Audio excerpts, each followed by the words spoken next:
The shutoff notice was stuck to my mailbox with a strip of orange tape that snapped in the wind every time a car drove past. And I remember thinking it looked almost cheerful for something that was about to take my heat away in the middle of a Pittsburgh winter. 3 days.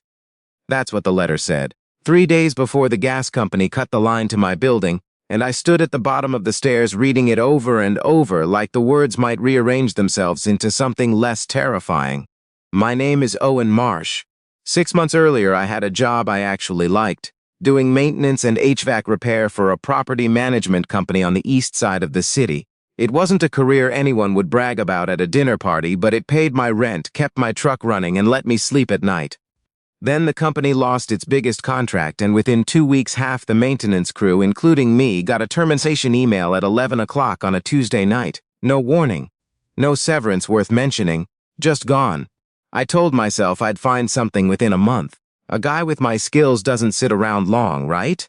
But the calls didn't come. The interviews that did happen ended with the same polite version of no. My savings, which were never much to begin with, drained faster than I thought possible once you take away even one paycheck. First, it was the credit card minimums. Then it was choosing between groceries and the electric bill. And now it was this. An orange strip of tape telling me that in 3 days, the radiators in my apartment would go cold for good unless I came up with $412 I did not have. If you've ever had a moment like this, a piece of paper that made your stomach drop, a phone call you were too afraid to pick up. Drop a comment and tell me where you're watching from tonight, because stories like this only mean something if we're honest about the hard parts, too. My apartment was on the second floor of an old brick building on a quiet street, the kind of place with creaky stairs and a landlord I barely ever saw in person. I'd lived there almost 4 years. It wasn't much. 1 bedroom, a kitchen with cabinets that didn't quite close right, a window unit that rattled all summer. But it was mine. Or at least it had been mine in the way that renting lets you pretend something is yours. The days after the notice blurred together. I woke up early, not because I had somewhere to be, but because lying in bed made the panic louder. I filled out applications for warehouse jobs, delivery routes, anything with an hourly wage attached to it. I told myself I wasn't ashamed, but I started taking the back stairwell instead of the front one so I wouldn't run into anyone in the hallway. I didn't want to see it in their faces. That flicker of pity. Or worse, that flicker of judgment. By the second day, I'd started looking at storage unit prices online, just in case. Not because I was ready to give up the apartment, but because some part of me had already started preparing for the worst, the way you check the exits in a room without really deciding to. That's when there was a knock at my door. Soft. Almost apologetic. I opened it and found Patricia Donnelly standing in the hallway, holding a clipboard against her chest, like she wasn't quite sure she wanted to be there. Patricia owned the building, had owned it for almost 20 years from what I'd heard, though she mostly let a management company handle the day-to-day, so I'd only met her in person maybe 3 or 4 times since I moved in. She was somewhere in her late 50s, gray hair cut short and practical, the kind of person who looked at you like she was doing quiet math behind her eyes. My stomach dropped. I figured she was there about the unpaid rent from 2 months back, or worse, that the management company had already told her I was about to lose gas service, and she wanted me out before it became her problem too. "Owen," she said, "do you have a few minutes?" I let her in, mostly because I didn't know how to say no to the person who owned the roof over my head. She glanced around, at the unopened mail stacked on the counter, at the half-eaten dinner I'd abandoned an hour earlier because I couldn't stomach finishing it, at the general quiet wreckage of a life that had been holding on by its fingernails for months. She didn't say anything about any of it. She just sat down at my kitchen table like she'd been invited, which she hadn't, and waited. "I got a call from the gas company today," she finally said, "about your account. They flagged it because it's tied to the building's master billing for a few of the units." I felt my face go hot. I started explaining the layoff, the job hunt, the way the bills had piled up faster than I could keep track of, and somewhere in the middle of it, my voice cracked, which embarrassed me more than the debt itself. Patricia just listened. She didn't interrupt, didn't flinch, didn't do that thing where people start composing their response before you've even finished talking. When I ran out of words, she was quiet for a moment, looking at her hands. "I'm going to tell you something I don't usually tell tenants," she said. "Before I bought this building, I ran a small nonprofit downtown. Job placement, mostly. helping people get back on their feet after layoffs, after addiction, after whatever life had thrown at them.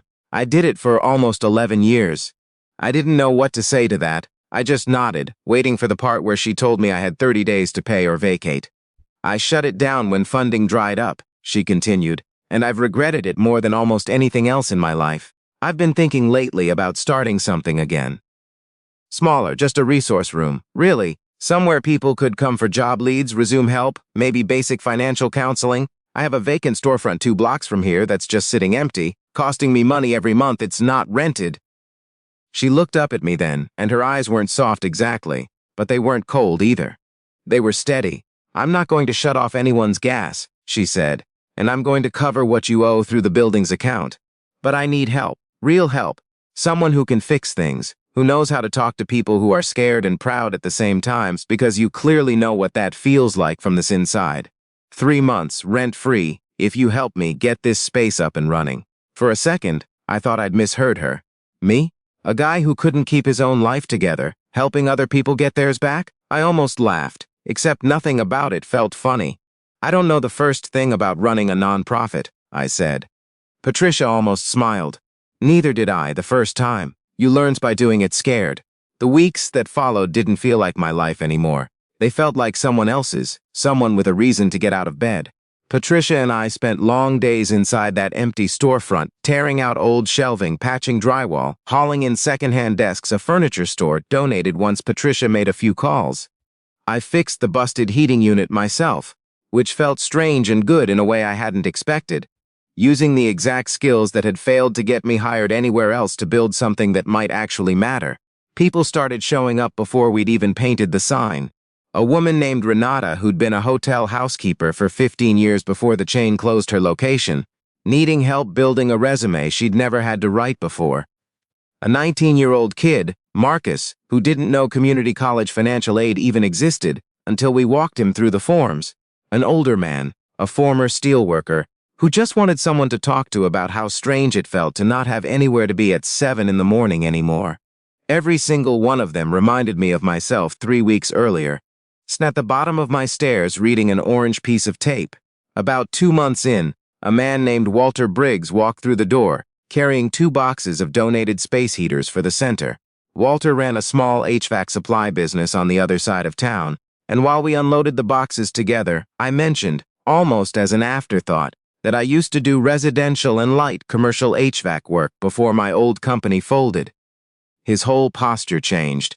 He said his business had just picked up a new contract and he was short 2 technicians who actually knew what they were doing, instead of just knowing how to talk about it. 2 days later, I was sitting in his office, and for the first time in what felt like forever, I walked out having heard the words I'd stopped believing I'd ever hear again. You're hired. I still remember sitting in my truck afterward, just staring at the offer letter, half expecting it to dissolve if I looked away too long.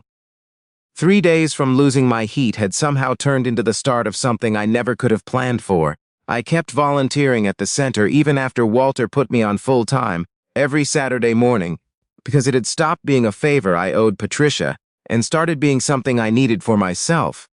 There's a strange kind of healing that happens when you watch someone else walk the door a little less afraid than when they walked in. If you want to share one moment of kindness you've witnessed in your own life, write it in the comments below. Somebody scrolling through tonight might need to read it more than you know.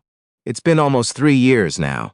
The center, Patricia eventually named it after her father, though she never quite explains why when people ask, has helped close to 1,800 people find work, get back on their feet, or just feel like somebody was paying attention to what they were going through. I still go back when I can, even now that I run my own small repair crew under Walter's company banner. What stays with me most, though, isn't the center, or the job, or even the gas finally staying on that winter. It's the simple fact that a woman who had every reason to walk away from a tenant who owed her money instead chose to walk toward him, and somehow that one choice turned into a hallway full of people who'd been given the same thing I was given. Someone willing to see them as more than the worst week of their life.